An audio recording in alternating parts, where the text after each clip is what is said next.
महाराष्ट्र चुनाव के बाद बीजेपी बिहार में धांधली की तैयारी में लग चुकी है। ये सवाल इसलिए क्योंकि आपको बता दें कि जहां एक तरफ भारतीय जनता पार्टी महाराष्ट्र जीत के जश्न के बाद अब बिहार को साधने में लगी है, वहीं दूसरी तरफ राहुल गांधी ने एक बार फिर बिहार चुनाव से ठीक पहले एक बड़ा खुलासा करके मोदी सरकार की लंका लगा दी है, जिसे लेकर बवाल थमने का नाम नहीं ले रहा है। नमस्कार, आप देखना शुरू कर चुके हैं 4 PM न्यूज नेटवर्क और मैं हूं आपके साथ प्रगति ठाकुर।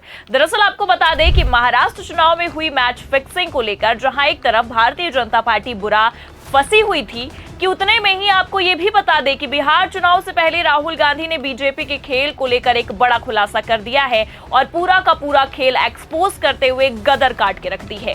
तो फिलहाल बिहार चुनाव को लेकर राहुल ने क्या खुलासा किया है आपको आगे बताएंगे, और क्यों राहुल के इस एक खुलासे ने बिहार के साथ साथ महाराष्ट्र के भी खेल की पोल पट्टी खोल कर रख दी है, उस पर भी आएंगे। लेकिन इन सबसे पहले आप ये खबर देखिए। महाराष्ट्र चुनाव पर राहुल गांधी ने फिर उठाया सवाल, कहा भाजपा ने मैच फिक्सिंग की तरह धांधली की। तो जैसा कि आप जानते हैं कि जब से हरियाणा के बाद महाराष्ट्र का चुनाव हुआ तब से कई सारे सवाल खड़े हुए, और केवल सवाल ही नहीं बल्कि आपको ये भी बता दें कि सबूत भी निकलकर सामने आए, जिसने कई बार सरकार के साथ साथ चुनाव आयोग की भी पोल खोली। ये खबर देखिए आप एबीपी की, इसमें लिखा भी है महाराष्ट्र निलंबित पुलिस अधिकारी का ईवीएम को लेकर चौंकाने वाला दावा। आगे बताया गया है महाराष्ट्र विधानसभा चुनाव को लेकर निलंबित पुलिस अधिकारी के दावों ने नया विवाद खड़ा कर दिया। निलंबित पुलिस सब इंस्पेक्टर रंजीत कासले ने दावा किया कि परली में ईवीएम से छेड़छाड़ की गई थी, जिसके लिए उन्हें हटा दिया गया था और बाद में उनके खाते में 10 लाख रुपए दिए गए थे। तो भले से आपको बता दें कि हर बार की तरह एक बार फिर चुनाव आयोग ने पुलिस अधिकारी के भी दावों को खारिज करने की कोशिश की,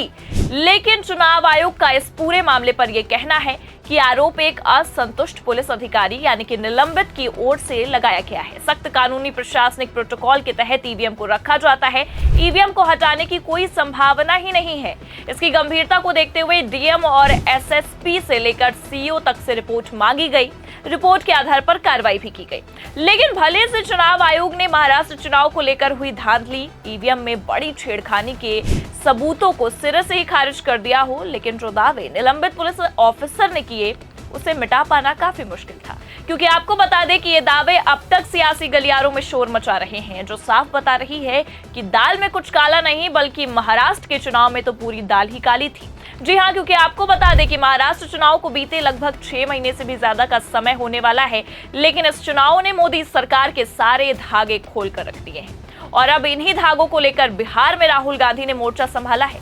राहुल गांधी ने एक बार फिर महाराष्ट्र चुनाव में हुई मैच फिक्सिंग को लेकर बवाल काटा है और सरकार हिलाने तक की बात कह डाली है। दरअसल राहुल गांधी ने अपने सोशल मीडिया हैंडल एक्स पर एक पेपर की कटिंग को शेयर किया, जिसमें राहुल गांधी का लेख दिखाई दे रहा है। पेपर में लिखा है चुनाव की चोरी का खेल समझिए, और आपको बता दें कि अपने इसी पोस्ट में कैप्शन में राहुल गांधी ने लिखा है चुनाव की चोरी का पूरा खेल। 2024 का महाराष्ट्र विधानसभा चुनाव लोकतंत्र में धांधली का ब्लूप्रिंट था।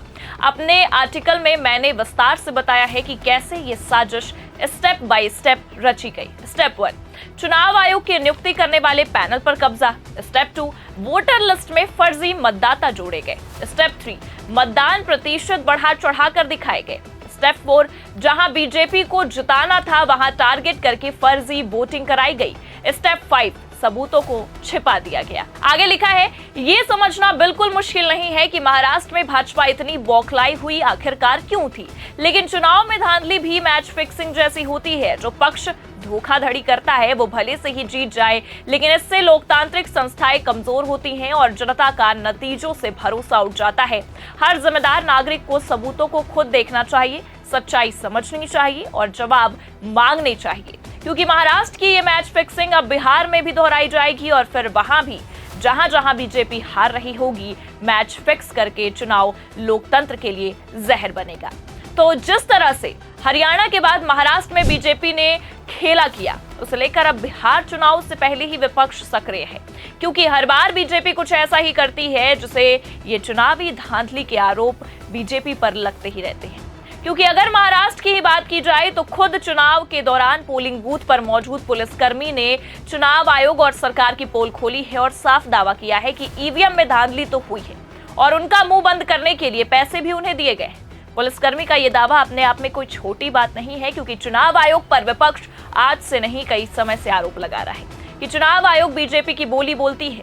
राहुल गांधी ने अमेरिका के बोस्टन में भी एक कार्यक्रम के दौरान कहा था कि चुनाव आयोग अब निष्पक्ष नहीं रह चुका है, वो समझौता कर चुका है, जिसमें उन्होंने महाराष्ट्र और हरियाणा चुनाव के नतीजों का भी जिक्र किया था। लेकिन अब राहुल गांधी ने महाराष्ट्र का ही जो एग्जाम्पल है वो देते हुए बिहार के चुनाव में भी बीजेपी की धांधली वाली रणनीति को उजागर कर दिया है। खबर देखिए आप, इसमें लिखा है, महाराष्ट्र के बाद बिहार में मैच फिक्सिंग, राहुल ने बताया कैसे लोकतंत्र के लिए जहर है ये। आगे लिखा है, बिहार में साल के अंत में विधानसभा चुनाव होने वाले हैं, इसको लेकर तमाम राजनीतिक दलों ने अपनी कमर कस ली है। कांग्रेस भी बिहार में दोबारा अपनी जमीन तलाशने की कोशिश कर रही है।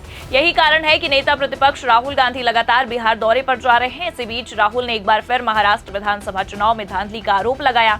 उन्होंने कहा कि महाराष्ट्र के बाद अब बिहार में भी मैच फिक्सिंग की तैयारी की जा रही है।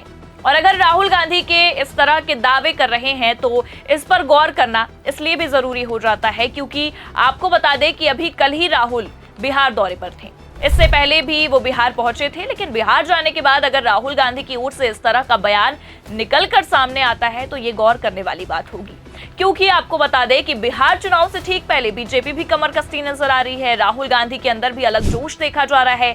कभी वो बिहार की प्रशासन से लड़ झगड़ के छात्रों से मिलने उनके हॉस्टल पहुंच जाते हैं, तो कभी बीजेपी की बिहार रणनीति को उजागर करते हैं। और जैसा कि आप जानते हैं कि साल के अंत में ही बिहार का विधानसभा चुनाव है और उसी बीच राहुल गांधी ने अपना ये आर्टिकल जारी किया है। एक बार फिर सबका ध्यान अपनी ओर खींचने की पूरी कोशिश की है कि बीजेपी का खेल अभी खत्म नहीं हुआ है।